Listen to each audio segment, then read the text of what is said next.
This is Virgin Voyages private beach club in Bimini. But is it actually a relaxing escape, or is it just another crowded cruise stop? Let's walk it together. I'll show you what's included, the best places to sit, when the vibe shifts, and whether it's a must-do or a skip. Welcome to Cruise on Demand, where cruising smart is always on the itinerary. I'm your host, Tina Altman. Let's cruise in. Getting to the resort is simple. From the ship, it's just a short walk on the pier to Virgin's complimentary tram. The shuttle loops around the island with 4 stops. Here at the port, the next is Fisherman's Village, and whether you step off or not, you'll quickly notice everyone trying to rent you a golf cart. Golf carts are the most popular way to explore Bimini on your own. There's also a handful of local shops and restaurants in the area if you're looking to explore beyond the resort. The second stop is Virgin Voyages private beach club. If you stay on the tram, it continues to Resorts World Bimini's casino before looping back to the port. But for most sailors, the second stop at Virgin's private beach club is the stop that matters. Virgin Voyages operates this beach club in partnership with Resorts World Bimini. It opened in 2021 alongside the launch of the Scarlet Lady, and it is reserved exclusively for Virgin guests when ships are in port. The space is designed to accommodate around 3,000 sailors. It has a large lagoon-style pool and a stretch of white sand beaches, multiple bars, and a DJ stage that shifts the energy in the late afternoon. Your lounge chairs, beach access, and lunch are all included. Drinks are not, but they do charge your onboard account or bar tab. As you saw on the map, we're currently at the main entrance, also called the main house. If you have an excursion or a rental, you would check in at this area. If not, you're free to find your location for the day or explore the resort. The resort has 2 loops, and we're going to start our walking tour with the loop to the right, which has the largest bathroom facility that has changing areas and lockers. It might seem empty to you. If you watch my videos, you know I prefer to do my tours where there are few people as possible so you can see the space uncluttered. We made sure we were the first people off of the ship in order to make sure we were at the resort before it was crowded. I will have some footage at the end of the video with the natural crowd of the day. As we continue past the bathrooms on the right loop, here's where you start to see a lot of different options for seating. Up on the right are the cabanas, and then to the left you start to see, now in front of you, you start to see the seating by the pool. I love how they have traditional loungers as well as all different other kinds of seating. You see the hammocks, chairs that you have right in front of you, and they also have clamshells and these day beds out by the beach, and you'll find the same seating all throughout the pool area, in the shaded area, and then again at the beach. Now we're coming up to the hideaway, and the hideaway is their sports section. I never came back when it was crowded, so I don't know if a lot of people play here, but there's things like bocce ball, the really large chess set, cornhole, and a whole bunch of other games that you can play. As we double back to go ahead and leave the hideaway, you come across beach eats. There are 2 beach eats, one on each loop, and this is the one on the right loop. I'll go ahead and give you more information on beach eats when we get to the left loop, or I have pictures of the menu. Let's go ahead and keep walking as we go towards the beach. One thing that's worth paying attention to as you walk the property is how spread out everything actually is. On the map, it doesn't look massive, but once you're on foot, you realize the design intentionally keeps things from feeling stacked on top of each other. There are multiple paths that connect you to the beach and the pool, and sometimes you have to backtrack, but it still doesn't feel like you're walking through a main traffic area. And that makes a difference as the day goes on and more sailors start to arrive. Now that we've made it closer to the beach, you can see those wood huts right in front of you. Those are the beach cabanas, and there's the beach bar. So if you want a beach cabana next to a bar, that's the spot to be.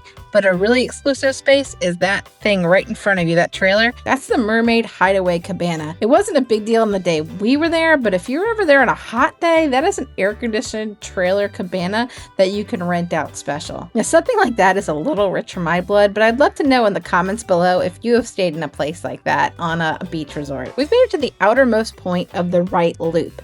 It has easy access to the beach here, a great place to sit back and watch the view, but you do have to double back if you want to make it back towards the center of the resort or towards the pool. Now, as we make our way back, I want to tell you a little bit about where we sat. So we had hoped to get a clamshell. It was a cloudy day, so it wasn't that big of a deal, but we wanted to get a clamshell out at the beach. We were on the second tram to get there, and by the time we got there, all the clamshells were actually already taken. There were plenty over by the pool, but none on the beach. So we opted for a daybed style chair instead. We could have had an umbrella attached to the chair, but because it was a cloudy day, we stuck with them just as they are, and I will show you those later in the shot when we get near the beach. But for now, let's talk about the pools. There are 2 pools here on the resort. This one in front of you is on the right loop, and that one is typically normally the party pool. I know it doesn't look like that because it's very early in the day. In addition, we were cruising in January, so it was kind of a cloudy day. My dad was actually wrapped up in a jacket while we were there at the resort, but you see plenty of people showing the skin in their bathing suits as well. As we come down the side of the pool and we close out the first loop, it's worth understanding how the resort actually operates. The property is designed to accommodate several thousand guests, which is why the layout is built in loops instead of one straight beachfront strip. It helps distribute people more evenly between the beach, the pool, the bars, and the food area. Another thing to remember is that it isn't an all-inclusive island in the traditional sense. Your loungers, your beach access, your lunch, they're all included in your cruise fare, but drinks continue to run through the bar tab, so that keeps the Virgin model consistent here and on the ship. And we also close this loop. You can see how everything guides yourself back towards the center pool areas, which is really where they try to keep the energy building throughout the day. And just like that, we have finished the right loop and we found ourselves back in front of the main house where we started. And we're going to go and try the left loop and see what's on that side.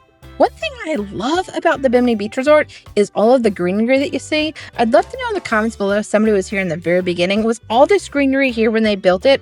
Or was it a lot like the other main beach resorts I've been seeing from the cruise lines? Like when they first open it and it's really sparse and not a lot of trees. Let me know in the comments below, has this one always been this beautiful? So as we move across the upper side of the left loop, I don't know if you noticed we passed a massage center and then here's some more cabanas in front of you.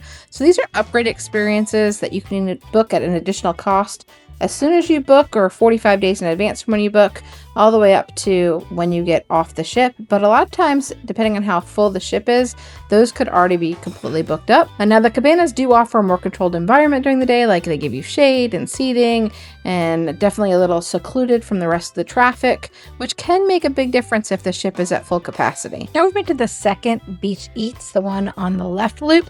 They are exactly the same, so it doesn't matter which one you go to. They do not serve anything until 11:30, and this is the main food here at the resort, so you're going to want to plan accordingly. You can either eat breakfast before you leave the ship, or you can just wait until 11:30 to eat, which is what we did here. Just like on the cruise ship, you can get whatever you want and as much of anything you want. We went ahead and ordered a little bit of everything and then kind of shared it as a group. And remember, your soft drinks are included, but you do have to pay for any bar drinks. And just like all the other private islands, this resort does have a problem with flies, but they have these really cool like picnic table fans that you could stick on your table while you were eating, so that way you wouldn't have to worry about getting flies in your food. Right after Beach Eats is the drink station for the area. It has both the free fountain drinks as well as those two covered areas are for bars. Once the restaurant opens, those open and they start serving all different kind of mixed drinks and liquors that you would just be able to use your bar tab for. They're still setting up, as you can see right in front of you. Because we're so early, we got to see the VIP section. This section here is reserved for Virgin Voyages Rockstars and Mega Rockstars sailors. If you've booked one of the Rockstar quarters, which are their suite level cabins, you get access to this dedicated beach area when you're in Bimini. Rockstar status comes with upgrade perks on board like priority boarding, access to Richard's rooftops, premium bar tabs, and expanded in-room bar setup. Mega Rockstars take that a step further with additional perks like dedicated agents and more flexible benefits. Here at the Bimini Club, that translates into a more private seating area with upgraded loungers and slightly more controlled atmosphere compared to the main sections of the resort. So if you're staying in a suite, this is one of the places where that upgrade becomes visible off the ship. We're going to leave the VIP area and make our way back towards that bottom half of the left loop that we were working our way around. You can see towards the left is the beaches, and those little wooden cabanas are the cabanas for the rock stars. And then to the right is back to the pool. We're going to close this left loop the same way we closed the right loop by walking on the back side of the pool. So we're going to be closest walkway, which is a concrete walkway, by the pool with the beach to our left. Right in front of you is a bar. Each of the pools have their own bar. This side does not have a DJ, and the DJ is on the other side of the pool. The pool in front of you right now is more of the sportsy and active pool. You will see a volleyball net in front of you. At no point during the time we were there from about 8 a.m. till 3 o'clock, we did not see anybody playing any sports in this pool. And this one actually got very little love at all. I don't think many people were in that pool. And you can see the chairs are completely empty as well on this side. Again, it is probably only about 10 o'clock at this point. People are starting to roll in. The party starts to really catch on at about 12.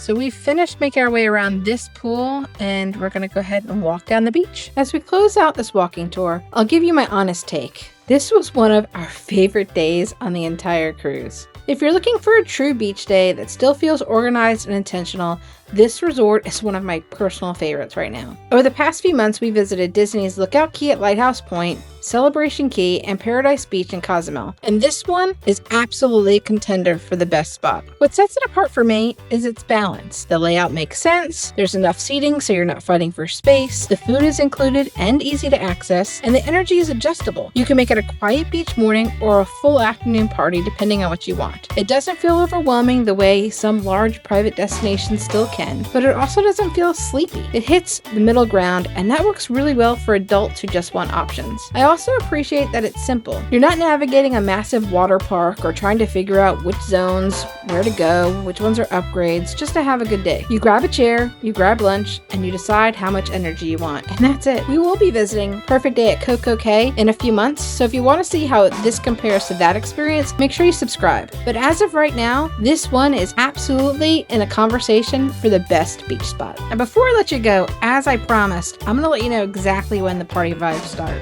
At 2 p.m., the energy noticeably shifts.